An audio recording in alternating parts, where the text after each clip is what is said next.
We're back.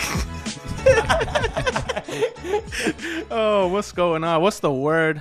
Welcome into the Not Safe for Sunday podcast. We are back again.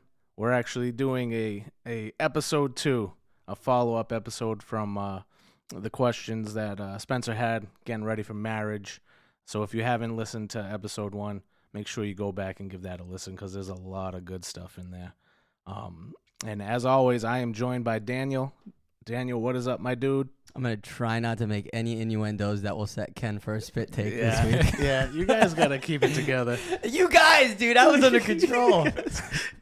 Well, you were the one making the innuendos. I didn't even mean half of them. I'm not going to lie.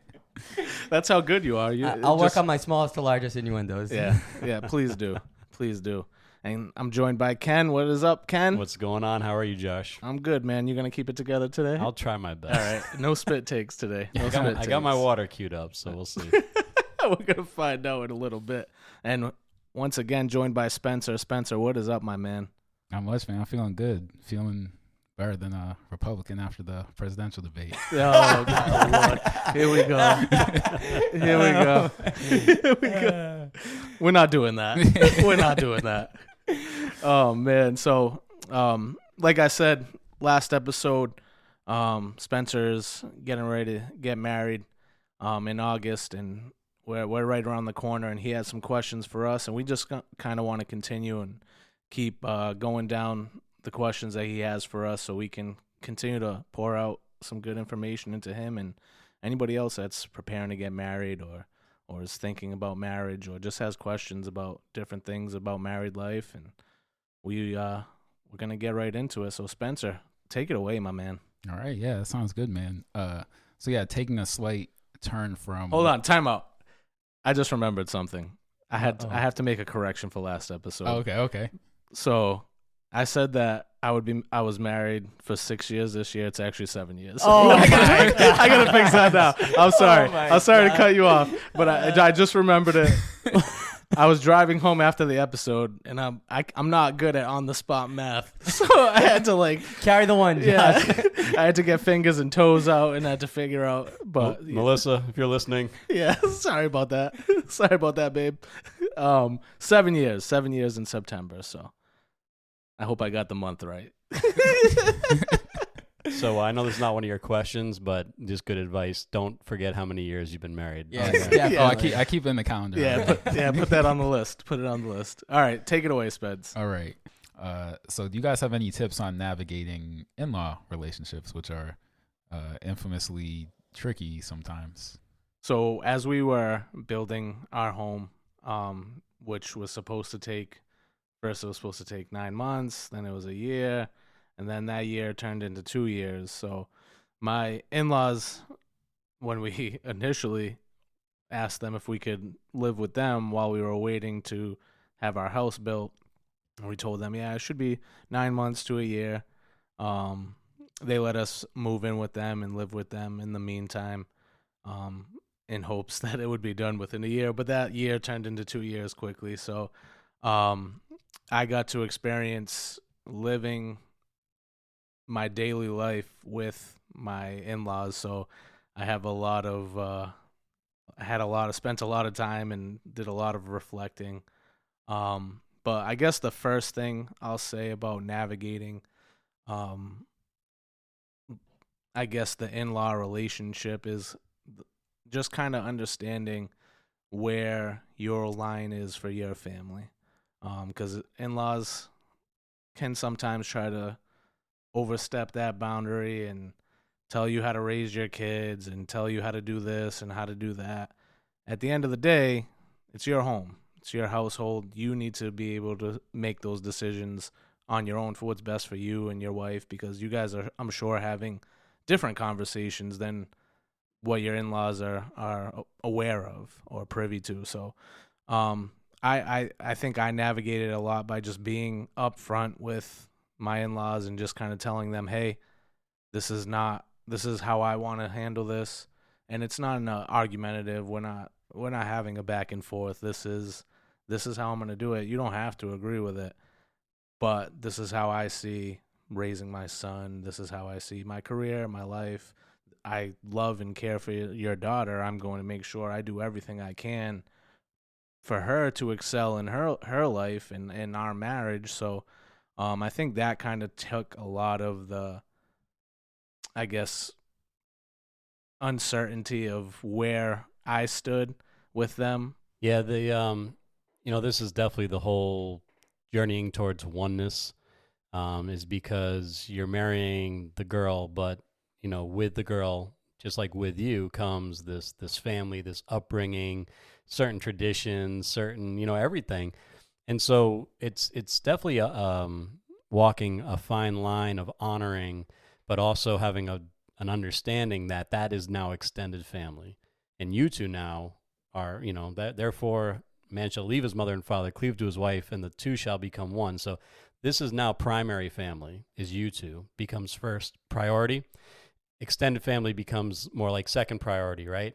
So it's a fine line because you want to honor, of course, you know what I mean? And there's certain things that are important to your almost wife, your fiance, that she wants to continue to honor even though she's left the home. And the same might be for you, right? So communication is so important, but also protecting the peace and protecting what you have, because everybody's situation could be different, and you could have like some super overbearing in-laws that really strong-willed or strong-headed, and they just want to do it this way, do it this way, do it this way, and then that becomes hairy, like with the kids, you know what I mean? Because then, if they start, saying, oh, don't, you're too harsh, or you're too soft, or you're too that, and then it's a recipe for the peace of your home to disappear, so it's a balance of protecting the peace and acknowledging that what you have now with your new wife is primary and that's secondary, but not just to disregard it, to honor it too.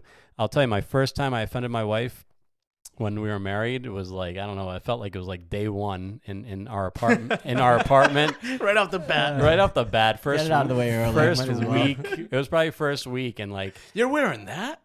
Oh, no. Way worse. Like after my wife's like hour-long conversation with her mom, I go, hey, are you ever going to cut the cord or what? Right? Oh, no. True story, right? Oh, True story. So, that was me, again, not really acknowledging or being sensitive to the fact that my wife, had spoken to her mom every single day. There wasn't a day, that she didn't grow up that her mom wasn't home and that she was with her mom. And it's like, this is literally her first time, like, independent and outside of the house, and so there was that connection, and that still needed to be kind of fostered and nurtured. And there was, the slow kind of moving away and becoming independent that doesn't happen overnight. And that was my insensitivity, being like, hey, what's up? We're married. We're married now. Like, cut the cord. Let's go, And, but that was because I was more independent, so it's a process for sure. And it's definitely a journey towards oneness. And it can be great. And I can honestly say, like, my relationship with my in-laws is great, but it's also because there's boundaries, that we've put in place, healthy boundaries, that we're open, honest, direct about things. And we've had to confront some things, and we've also had to just kind of shy away from some things, like that's not good for our home. So we're not going to do it that way that they did it or that they want to do it. But we can respect one another. We can be honest with one another, love one another, but this is first. This is primary.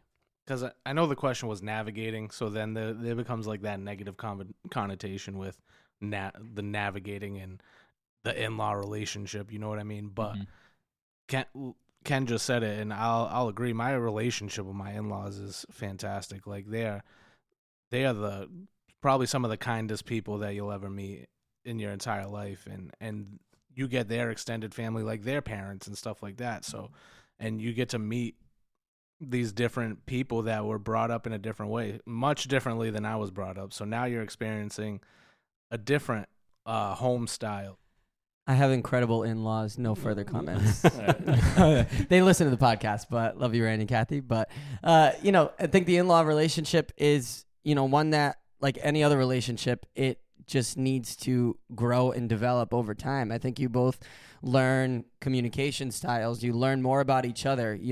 Like Josh was just alluding to, they've had this family unit now for 20-something years, and you're getting dropped into the most intimate portions of it. You know, you're privy to more information than, you know, even the grandparents or even some of the aunts and the uncles, because now you're in the home. So you're true. a part of the home. So true. And so I think, you know, even how it affects the relationship affects your wife. You know, sometimes things can happen in that home and it has an effect on the wife. And so we need to be loving and gentle and understanding and kind and communicative with our wives to be able to walk them through those things sometimes. And, you know, and not every relationship is perfect. And, you know, I'm not even speaking to my in-laws per se, but just in general, I think in-law relationships can have, you know, a pretty significant toll or take a significant toll on a marriage if they're not navigated with healthy boundaries, especially. You know, there can be overbearing in-laws. There can be non-invasive in-laws, you know, and I think that is, every situation is unique. And so knowing the in-laws, knowing them and understanding like, yeah, this is my home now. And now for protection of my wife and for even her emotional state and for the peace of my home, there might need to be some boundaries in place that you set.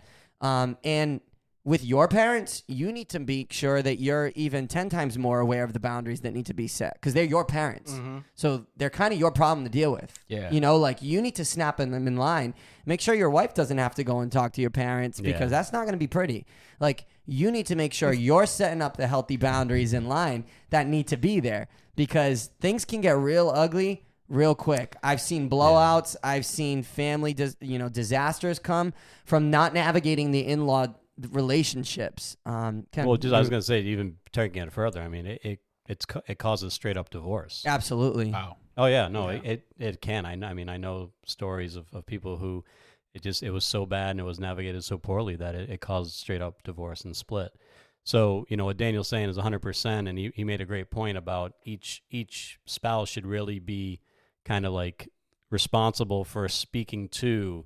And I can remember my kids were young, and grandparents are grandparents, but it was my mom who was always like, oh, you know, like trying to like always distract every time like one of us was correcting our kids.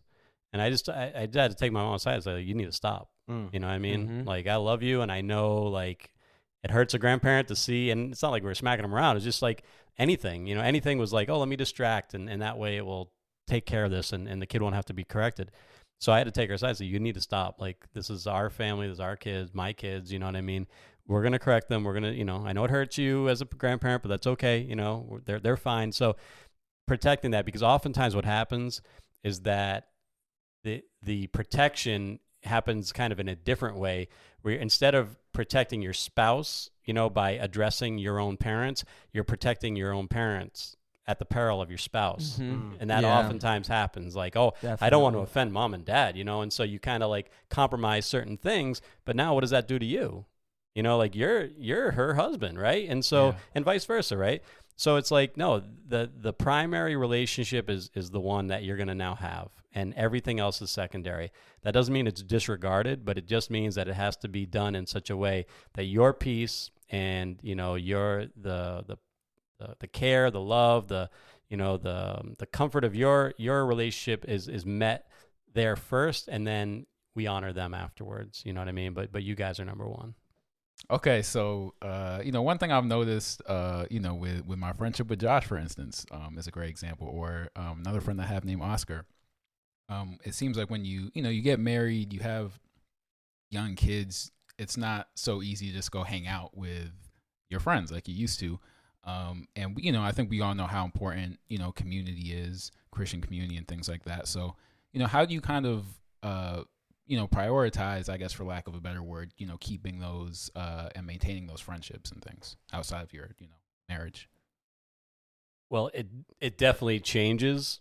And anyone who tells you that it doesn't change is lying. Like you can definitely maintain friendships, and that's super important for both spouses to be able to have, platonic friendships outside of the marriage. But the dynamic does change, though, where it's like, when I was in college, me and my boy, we'd be up till 1 a.m. playing PlayStation and, trying to get each other with NFL Blitz or, NFL Blitz. Yes. Yeah. Going old school. PlayStation 2, by the way. Yeah. Go back to Oh. PlayStation 2. Love it. PlayStation. But that's going to be probably a little bit different dynamic, as you get married and as the marriage matures, because it's like the priorities start to shift a little bit, Yeah. and so it's a little bit harder to to be, especially if you're out, you know what I mean, out till 1 or 2 a.m. Playing. You're not really, you didn't have that accountability before, but now you have a wife at home, you know what I mean, and so. Is she home alone, and how long is she going to be home alone? Is she, you're the protector, and so there's a little bit of a shift that happens. And then when kids come around, it definitely changes because your whole relationship group and dynamic changes, because now the single or the married without children, they don't really want to hang out with the married with children's anymore. Tough. Because it's just, it's now it's different. You're doing different things and you have different interests, and not to say that you can't still be friends, but that friendship group and that dynamic does change, where now when you have kids, who are you hanging out with? Well, you're hanging out with other parents with kids. Why? Well, the kids want to play, and there's those different commonalities there. So there's definitely a shift, and I think just to understand what the priority is, and so much of what we're talking about today goes back to that open communication. You know what I mean? What is it that your wife and yourself desire as you have relationships outside of the home? Of course, we're talking about, same-sex relationships, your guy friends, her girlfriends. What does that look like? And open discussion about how that might change, because it can cause some friction, but it can also be a great thing, because, God created us for relationship. And so, you're going to probably have some couple friends that are, that are really beneficial to you, and vice versa.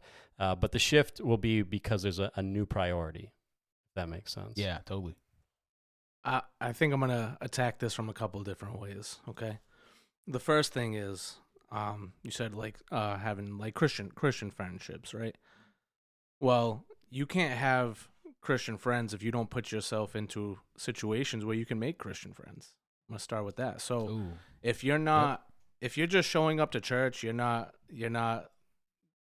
connecting with anyone in any way, you're probably not going to go and hang out with them outside of church, right?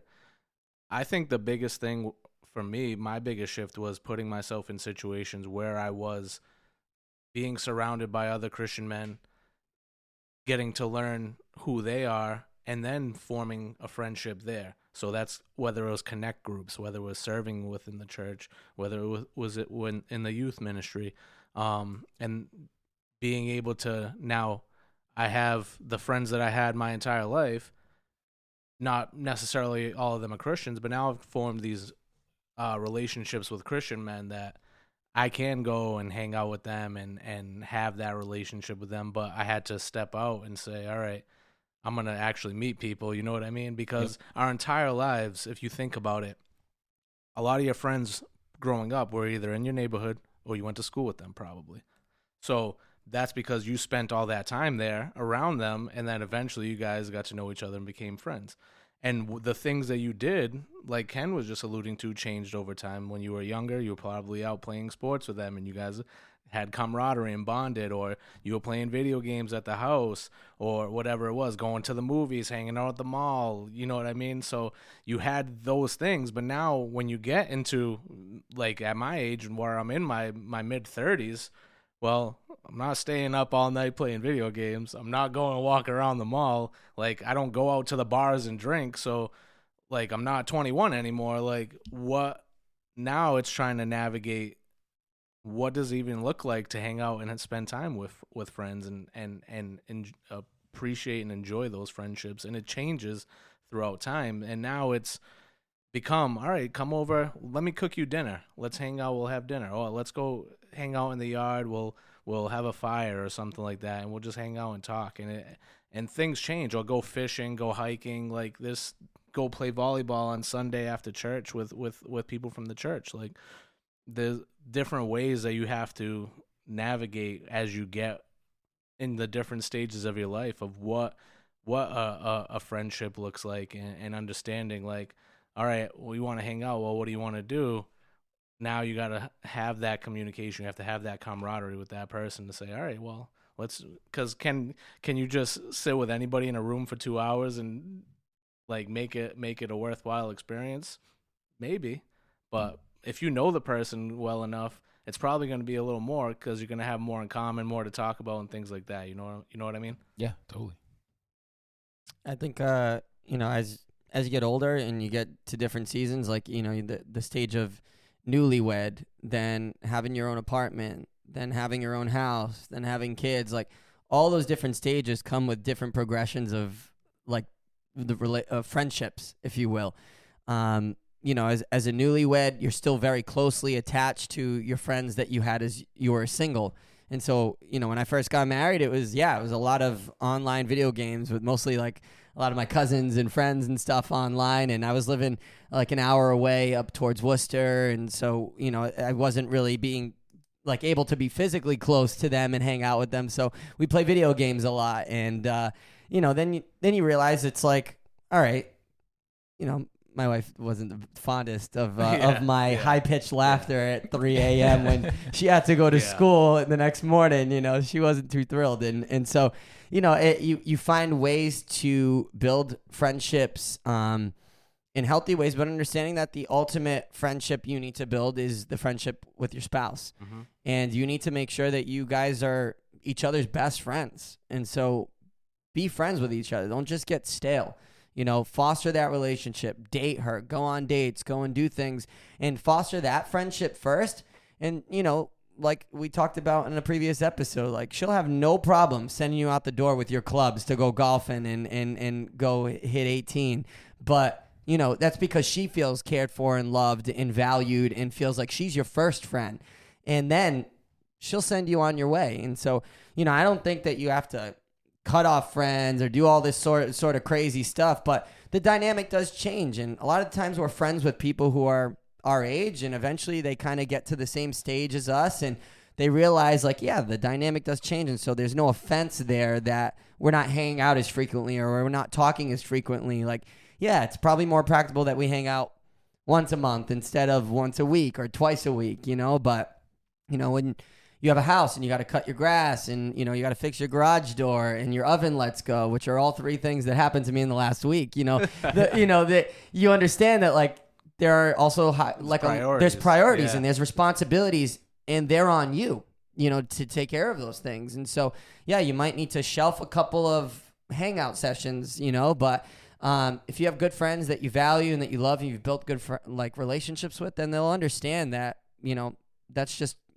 a part of life, and you don't care or love them any less. But it's just the season, that you're in. And I think having friends having couple friends together where you and your wife can hang out with a couple friend, I think that's awesome, and I think we've had great conversations with couple friends. We're best friends with Matt and Sarah who come here, and we'll hang out with them all the time. And what's great is like we can just be raw and honest about each other's relationship with each other. And so we get to hold each other accountable in certain areas. Like I have no problem calling Matt on some of his BS or Sarah on some of her BS. Like no problem with that at all. And they totally receive it because that's the nature of our friendship and our relationship. And we travel together and we do all sorts of fun stuff together, but we can just be really real with one another. And like, even when Bree and I have a disagreement, hey, we're hanging out with Matt and Sarah. Hey, what do you guys think about this? They'll share their thoughts and opinion. And hey, we get to come to like a middle ground all together, but you got to be careful who you do that with because, you can probably get some really not wise advice, but they call your BS most of all. Yes, of course. But and then there's also, navigating as a man having a friendship with a woman. There are boundaries that need to be in place. Mm-hmm. For both man and woman, husband and wife, right. With friendships with the opposite sex, like that can be a very hairy road. And so there should be no hanging out one-on-one with someone of the opposite sex. Like that is just a boundary that you should absolutely draw a hard line in the sand with no questions asked. Like that's a recipe for disaster. Yep. So, it's navigating even those non-same-sex friends. How would you non-same-sex friends? Opposite sex friends. Yeah, you literally just Thanks, said it too. dude. Navigating relationships with the opposite sex, like you need to have those conversations and boundaries because especially I think right now it's a lot of young adults and they have a lot of friendships. Like I feel like our generations were more so friends with a lot of men were friends with men, women were friends with women, especially like in a close way. But I feel like these younger generations are now like they have strictly platonic friendships with the opposite sex.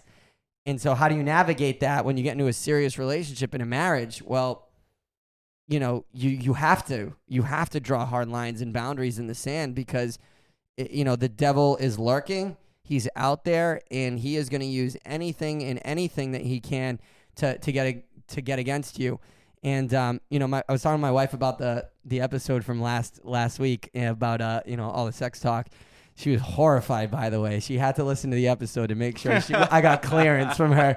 But we got the clearance and approval. Oh, thank you, Bri. But she said she was listening to a podcast one time, and it says, in whatever podcast it was like, the devil will try to do anything he can do to get you in bed before you're married and anything he can do to get you out of bed when you're married.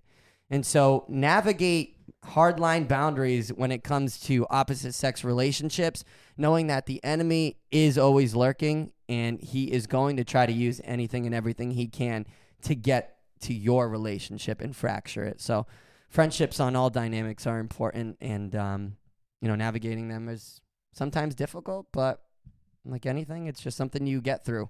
And you gotta walk it out for yourself. It's different for everybody. So one of the things that I find myself thinking about a lot, which is really easy to do now because I have pretty much total control of my time schedule, is my devotional time, which I'm someone who likes to do it like in the morning before I go to work and things. I have my routine that I do. But now that there'll be another person there when I wake up, I probably won't be able to do it the same way that I've been doing it for so long. So, what does devotional time like that kind of look like with your wife? Like, do you just do it together now? Do you still, do it by yourself? Do you do both? What does that kind of look like? I think both definitely is important because it's still, you each still have your individual relationship with God, which is still primary. Mm-hmm. Even above your spouse, is your relationship with God has to be first. And but now, as you're growing towards oneness, there is so much emotional and spiritual intimacy that is achieved by doing it together. My wife and I were actually with a couple recently, and this question came up, and they were looking for guidance and direction on it.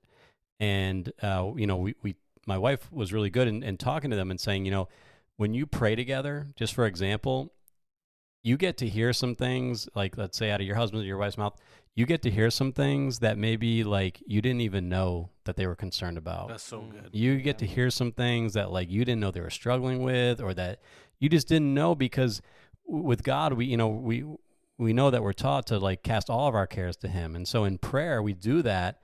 And maybe there was just something that like the person was just, your spouse or whatever was really struggling with or concerned with, and you didn't know until you heard them pray. And so now you can pray too, and you can back them up, and maybe it even opens up conversation about it. And so the fact that you do it together, I mean, your most important relationship is with God. So now the fact that you get to do that with somebody else is incredible, because now it's like, talk about oneness. Now we're coming together to make this most special of relationships even more special because we get to do it together.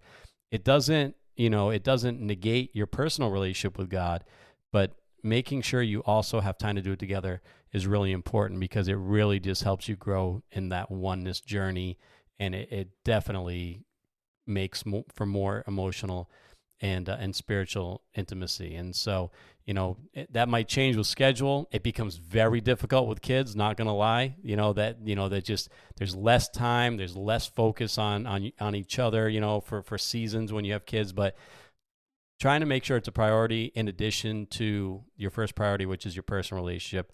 That's how we've tried to navigate it. So I've navigated it kind of a little bit differently. We do a family prayer every night before bed, and that's something that we've done for years. And that's been big, especially now for my son. It's been fantastic for him, watching him open up and really kind of just get away from just saying the same prayer every night, and now like understanding and having more of a relationship with God. It's been great as far as that goes. That's awesome. As far as Melissa, as far as my wife, we've just started getting into now studying together, and it was something that I prayed for a long time, like, but I didn't want to put too much pressure on it. So the big thing that I will convey to you is, you can try to make a schedule, but don't make it everything. Like, don't put this added pressure on it. Let God work in your life and in your wife's life naturally. Let him do his thing, because he'll lead you both where you need to go, as long as your faith's in him. And for me, it was a long time of I'm banging my head against the wall trying to make it move, but I realized I wasn't moving. My relationship with God was staying in the same place, as we talked about in the What's Wrong with the Men episode. I was kind of just in the same place, and that's why there was no movement happening for my wife to come and want to start to study with me. So once I kind of broke through that wall, she on her own came to me and said, "Why don't we start doing this together?" And let me tell you, man, that was one of the greatest things I've ever heard her say to me. And it's been something we try to get it every week. If we can't get it, if the baby's fussy, if we haven't cooked dinner yet, or it's been a long day, like, we can move it down the road. I'm not going to put this pressure on it, because we'll have other conversations outside of study and stuff like that. These conversations happen through natural living and things like that. So, like I said, don't stress. Just let God work. Let God work, and you can make your plan, but God's got a different plan anyways. So. Oh yes.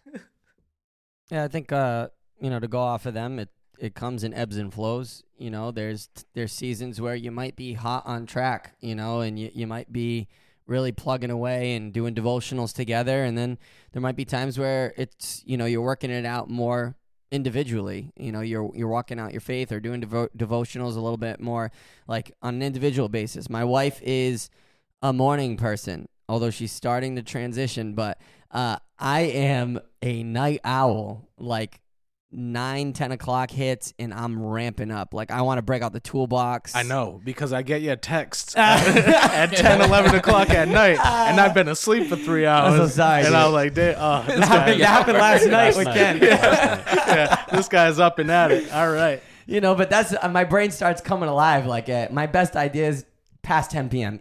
Easy, no questions about it. So, by the time I'm ready to start having conversation and talking, my wife's like, I'm going to sleep. Like, I'm exhausted. Like, it's time for bed. And so, I think the opposite schedule thing can sometimes be a little bit difficult, where I'm on at certain times, she's on at certain times. And we try to be intentional, like, to have dinner together whenever we can at night. And whenever we're home, we pretty much have dinner together every night. And during dinner, we'll talk about faith. We'll talk about relationships. We'll talk about life. We'll talk about highs and lows of the day. And a lot comes from those conversations that are, I think, so beneficial. And, it's not strictly just doing a devotional every night, but even just talking about faith and life and fostering that sort of communication is so important. I think sometimes even more important than, being strict to a devotional. But it's important for her to see you in your word. Mm-hmm. It's important for your kids to see you in your word, that it's not just something that we speak, but it's something that we're also displaying, in the home, and not just coming on a Sunday and doing ministry or coming and doing a podcast that's, about God, but that we're actually ministering and being the ministers of our home. And, it's so What's Wrong with the Men episode, it's to step up and become the spiritual leader. Let that be visible and known and concrete and true. Yeah, 100%. The prayer, your family's looking to you when conflict arises, when trouble comes. What's your response? Mm-hmm. Are you going to be the one that says, we go to prayer? Yep. Yeah. That's where we go. The Lord is our strength. Yeah. God is our strength. Before we try to fix this, before we try to finagle it, and that's really important. That's a security that you can't buy. That your wife and then your future children know. Oh, Dad's a man of prayer. Dad knows where to go when trouble hits. So that's key, and just kind of an addition to what we're talking about. Never let them see you sweat, kid. Never let them see you sweat. Well, and there were things like, there are situations that, like, as men, whether we're the leaders or not, like, we're just not going to have the answers to it. And so understanding, like, not the entire world is on our shoulders, that we know that we can go to God, and then we can take our wives to God, we can take our children to God, we can take our home and our family and our friendships and all our worries and issues, that we can take that to God, who is far above us. Like, that is, I think, huge. And so, in, like Ken was saying, when chaos comes, when things strike, it's important that they see, it's like, no, we're going to go to God with this. When my wife and I had a miscarriage, it was like, I don't have an answer for that. Yeah. I have no answer for that. How do I explain this? No freaking idea, to be honest with you. But I got to make sure that I know that I'm leading her to God in an area where we both honestly wanted to run away from him. Like, why would this happen? Why did he allow this to happen? All these things that can happen. But, as a man, I had to say, no. Like, we're going to run towards God. We're not going to run from him in this situation. And so there are going to be some hard times that you have no idea what's going to hit you. You have no idea what's going to hit your family. And you just have to say, no, we're going to go to God with this. And that just needs to be the default, as Ken had already stated. So, so part of, being, married, obviously, is age and things change, bodies change, and pregnancies and, whatnot, all types of things. But, how do you kind of deal with the times where maybe you and your wife aren't as physically attracted to one another as you used to be, or, when you were younger? First of all, I'm a stud, and I'm always going to be a stud. I was really thinking nobody wants to jump in on this one. I'm a stud, and I'm always going to be a stud. No, I will say, my hope would be that you've developed more than just a physical attraction to your wife, that there's an emotional attraction, a spiritual attraction. So that way, if that's the thing that everything's leaning on, and yeah, because it's a given, it's gonna eventually, we're not all gonna be this handsome forever. Our wives are not gonna be their beautiful selves forever. Eventually, we're gonna get old. We're gonna have wrinkles and things like that. Like, you're gonna put on a few pounds. Like, it happens. You know what I mean? But the hope would be that if that's the only thing that you're basing this relationship on, yeah, it's not gonna work. You know what I mean? So in this time, like, while Melissa and I were dating, I would go in depth. We would have big, deep conversations so I can understand her mind. I can understand her better. And then you find the beauty in their characteristics, and you find the beauty in their spirituality and things like that. And it just becomes, sometimes I'm more attracted to that than I am her physical beauty. But it's because I've built and we've gone and done the work to get to that point where we can understand each other on that level, and we can really appreciate each other on that level and be attracted to each other on that level. Yeah, just to follow up on what Josh is saying, he's 100% right. Like the, physical attraction, it can only take you so far anyway, and you're probably marrying who you're marrying because there's something already that you're attracted to that goes beyond looks and physicality. So, just to nurture that and just, men are really called to pursue their wives. You know what I mean? And so that you're going to have the ups and downs, and you're going to have the hormonal times and just like, times that are not as hot and heavy. And are we talking about sex again? Here it goes. Not easy, as, Daniel. Not easy. I'm waiting. Not as hot and heavy as others. And it's like, the culture, would probably be like, oh, well, you picked the wrong one, or you know what I mean? Maybe you weren't as attracted to them or sexually compatible as you thought, and things like that. And no, you just got to keep pursuing though. But you might pursue in other ways. And again, that together time and that communication time and that emotional connection is what is ultimately it's going to help you to endure the test of time and make it all the way in marriage. Like for somebody at my stage, like the big worry and at my age is like we're kind of, we can see empty nest on the horizon. And so like the big fear for parents in that situation or that timeline is like, oh, what are we going to do when the kids leave the house? Are we still going to have things in common? Are we still going to have things to talk about? Because once you have kids, so much of your life revolves around kids. So the important thing is that even when you have kids, you're almost going back to the in-law discussion.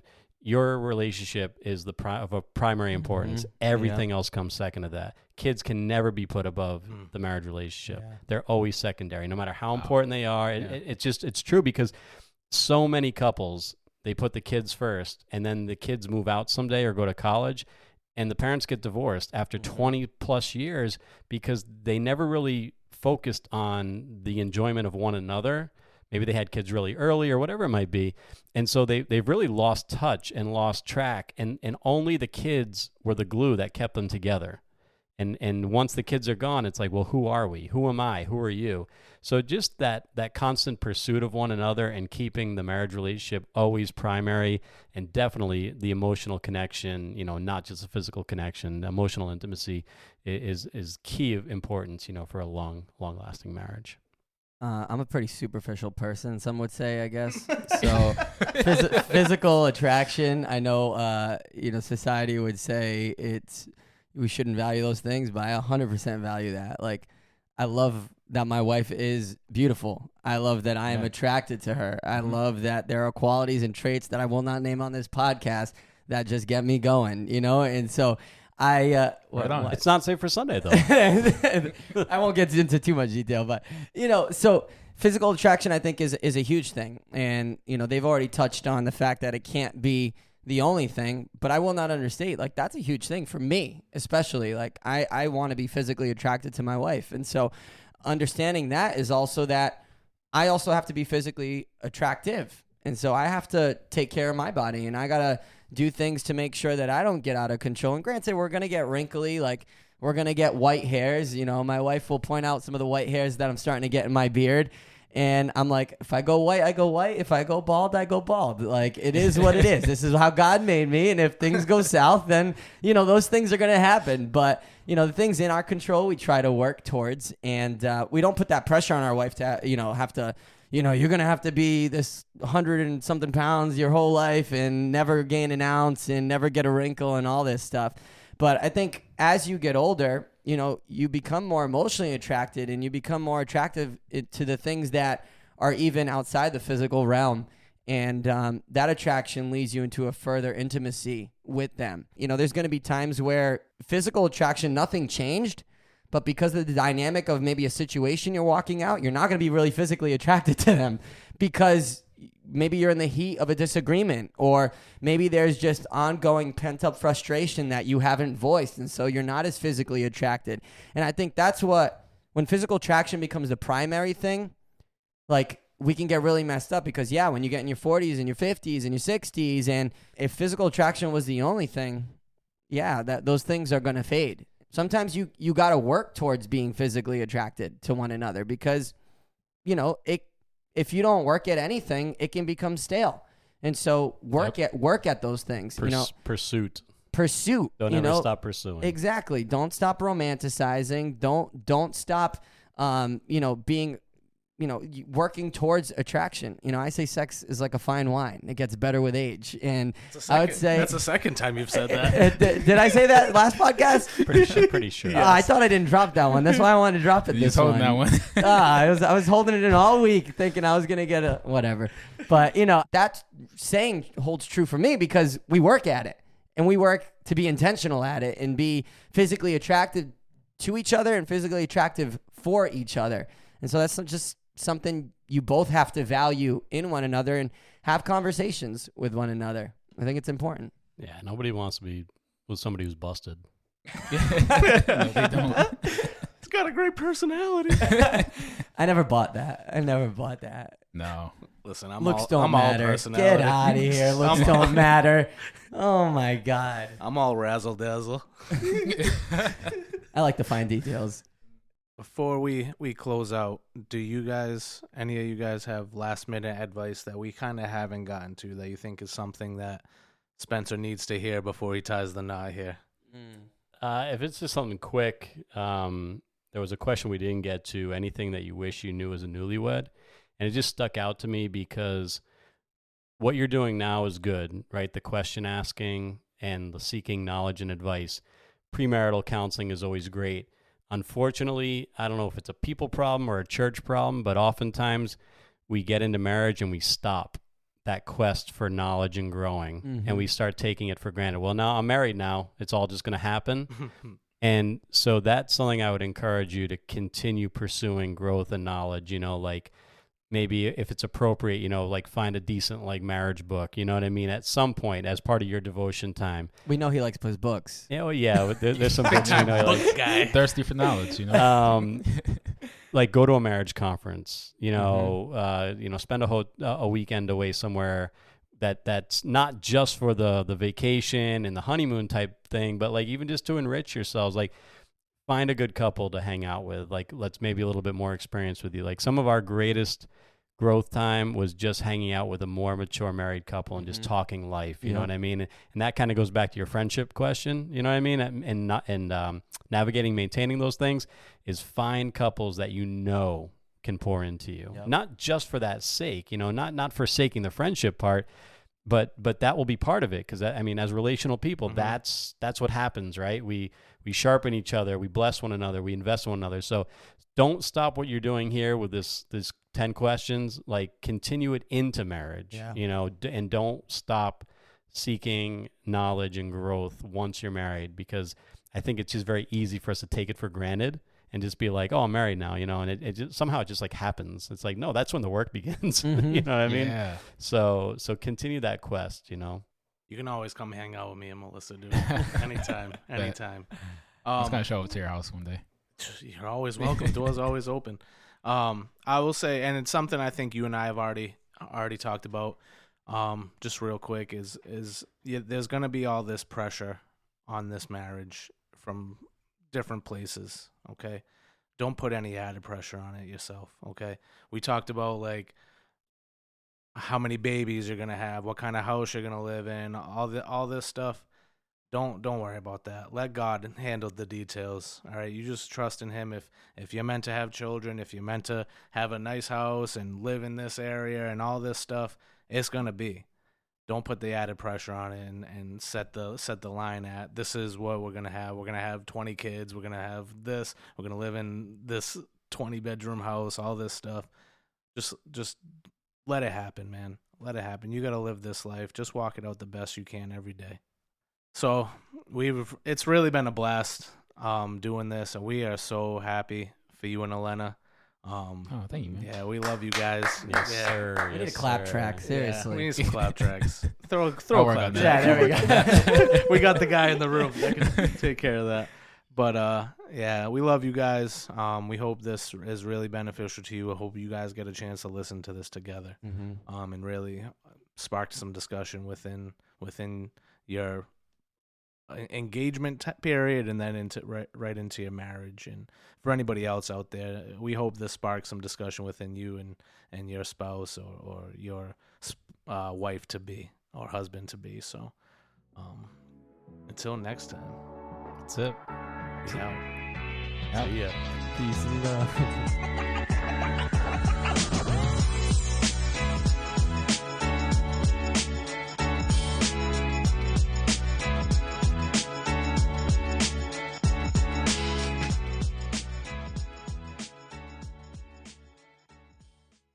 The Not Safe for Sunday podcast was recorded at Conquerors for Christ Church. This episode was produced by Spencer Berriman. If you like what you've heard, you can follow us on social media at NSFS Podcast. If you'd like to join us for a Sunday service, you can find us at 972 Reed Road in North Dartmouth, Massachusetts.